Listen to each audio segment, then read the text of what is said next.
Halo adik-adik semuanya, apa kabar hari ini? Perkenalkan, nama saya Kak Rosti. Di pertemuan kali ini kita akan membahas yaitu tentang dampak sosial informatika.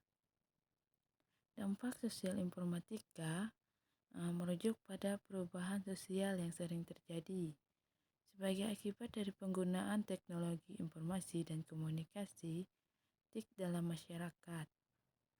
Teknologi informasi dan komunikasi telah memungkinkan pertukaran antara informasi secara instan dan secara global, sehingga memungkinkan berbagai aspek kehidupan sosial seperti pekerjaan, pendidikan, kesehatan, budaya, politik, dan lain sebagainya. Teknologi informasi berkembang pesat saat ini dengan internet sebagai andalannya. Arus informasi menjadi sangat cepat, bahkan cenderung tidak terkontrol, dan siapapun dapat memperoleh informasi dengan mudah. Contohnya seperti media sosial. Teknologi informasi dan komunikasi saat ini menjadi salah satu teknologi yang menduduki peringkat teratas. Dampak teknologi informasi atau informatika. Teknologi informasi membuat interaksi antara pengguna menjadi lebih mudah. Di sini ada dua dampak teknologi informasi, yaitu dilihat dari sisi positif dan sisi negatif. Dampak positif informatika. Pertama, meningkatkan interaksi sosial antara pengguna. Bandingkan beberapa tahun ke belakang, kan komunikasi itu sungguh jauh berbeda. Komunikasi dulunya menggunakan telepon rumah atau surat menyurat. Sungguh sangat terbatas interaksi komunikasi. Namun saat ini dapat menggunakan aplikasi teknologi yang ada untuk berinteraksi dengan teman, guru, dan anggota keluarga lainnya. Media sosial itu juga dapat memudahkan kita untuk berinteraksi atau berkomunikasi dengan yang lainnya. Kedua, yaitu perubahan cara hidup. Jadi pungkiri bahwa dukungan teknologi membuat perubahan cara manusia hidup. Di antaranya yang pertama, kerja dari rumah. Teknologi informasi memungkinkan bahwa banyaknya organisasi atau perusahaan memberikan keleluasan kepada pegawainya untuk bekerja dari jarak jauh yang dengan menggunakan aplikasi yang ada untuk berkomunikasi dengan perusahaan ataupun dengan pekerjaan yang lainnya. Yang berbelanja online. Lagi di sini juga banyak menyediakan aplikasi berbelanja online seperti Shopee, Lazada, dan aplikasi-aplikasi lainnya. Juga sering berbelanja online. Kebanyakan orang lebih sering berbelanja online daripada berbelanja langsung kepada tempatnya, karena berbelanja online di sini kita dapat melihat bahwa barangnya itu seperti apa, bagaimana, dan lain sebagainya, lebih memudahkan kita. Kemudahan memulai usaha. Ini dijelaskan seorang penjual itu dapat dengan mudah memperkenalkan barang-barangnya yang dijual melalui internet, media sosial, dan lain sebagainya. Dengan menggunakan aplikasi Instagram atau WhatsApp, jadi memulai usaha menjadi lebih mudah, dan banyak juga bisa menggunakan pembayaran no banking atau online banking. Perubahan jenis pekerjaan. Kehadiran teknologi itu menyebabkan peluang kerja yang sangat besar, di mana orang-orang yang tidak ada pekerjaan, mereka lebih mudah dalam mencari suatu pekerjaan dan mereka bisa mendapatkan pekerjaan yang lebih layak. Tiga, yaitu perubahan cara kerja. Salah satu contoh dampak teknologi informasi yang mengubah cara kerja manusia seperti perbedaan jarak jauh. Teknologi yang dapat digunakan adalah IoT yang dapat dihubungkan dengan komputer atau jaringan 5G. Itu tadi dari dampak positif informatika.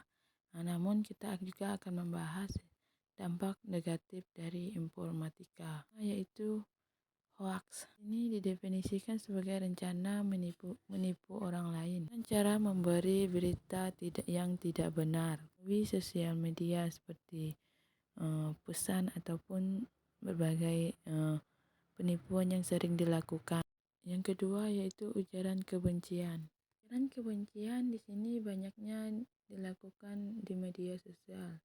Ujaran kebencian dapat ditunjukkan kepada individu teruntuk organisasi, pejabat, suku, dan lain sebagainya. Tiga itu berbagai konten negatif lainnya. Konten negatif yang sering disebarkan di media sosial melalui aplikasi-aplikasi internet lainnya seperti pornografi, perjudian, penghinaan, pencemaran nama baik, pemerasan, penipuan. Dijelaskan di sini bahwa ada contohnya. Ada banyak modus penipuan menggunakan teknologi informasi, di antaranya yaitu mengirim pesan dengan iming-iming hadiah, pura-pura ingin berikan uang, yaitu cyberbully. Cyberbully ada atau yang disebut dengan dibully, meskipun tidak berhubungan dengan langsung dengan fisik. Cyberbully sangat berdampak yang rusak kepada korban di bawah umur. Seseorang akan mengalami gangguan pada mentalnya seperti saat anak itu sudah dibully, maka dia akan menjadi tidak normal lagi, tidak terkontrol lagi jika seperti emosinya, lain sebagainya. Menurutnya kualitas interaksi sosial. Perilaku ini menyebabkan interaksi sosial antara dua orang atau dalam satu kelompok menjadi kurang berkualitas. Kebersamaan yang seharusnya digunakan untuk ngobrol-ngobrol, tukar pikiran, bercanda. Nah, interaksi ini tidak bisa digunakan karena terbatas dengan kegunaan gadget atau banyak menggunakan HP dibandingkan dari bercerita dengan teman-teman, atau bisa disebut dengan terlalu banyak menggunakan HP. Selanjutnya itu kecanduan.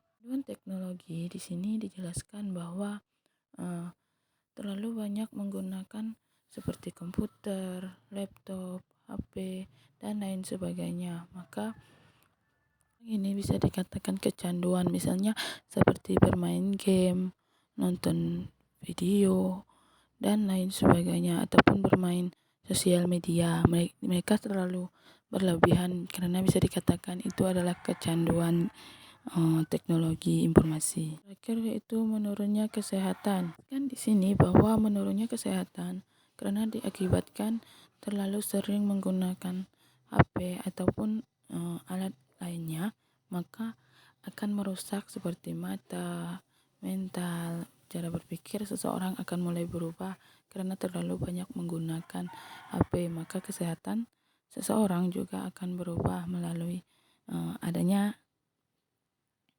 penggunaan teknologi. Di pembahasan terakhir ini saya akan memberikan beberapa tips tentang dampak informatika. Pertama yaitu jangan pernah memberikan informasi pribadi Anda ke situs yang tidak terpercaya. Yang kedua di sini dijelaskan bahwa sering kan sosial media di dunia maya. Ya, kehidupanmu di dunia maya juga harus tetap ada, tapi tidak semuanya harus diceritakan melalui sosial media. Semuanya juga harus tertutup karena tidak semuanya informasi yang tentang kamu harus diunggah atau dipubliskan di sosial media. Hormatilah karya orang lain, ada di internet, lain sebagainya. Pernah menyalin produksi tanpa izin, maka dari hal itu kita juga harus belajar bahwa membiasakan berbicara ataupun menggunakan karya orang lain harus kita dengan seizin mereka, jangan menggunakannya tanpa seizin mereka, maka hal itu tidak baik bagi seseorang. Terakhir adalah batasi menggunakan sosial media seperti bermain game. Terlalu berlebihan jika menggunakan aplikasi-aplikasi yang ada di internet. Contohnya saja seperti berbelanja. Berbelanjalah dengan yang secukupnya dan gunakanlah eh, waktu yang ada itu untuk berkomunikasi ataupun berbicara dengan orang lain, ngobrol dengan orang lain. Jangan hanya menggunakan internet, gadget, ataupun waktu kita habis dengan bermain game, berbelanja, tanpa kita sadar bahwa kita lupa di sekeliling kita banyak orang-orang yang eh, tidak menggunakannya. Kita lebih menggunakan waktu yang ada itu untuk bercanda tawa, ngobrol, berinteraksi antara satu kelompok dengan kelompok yang lainnya.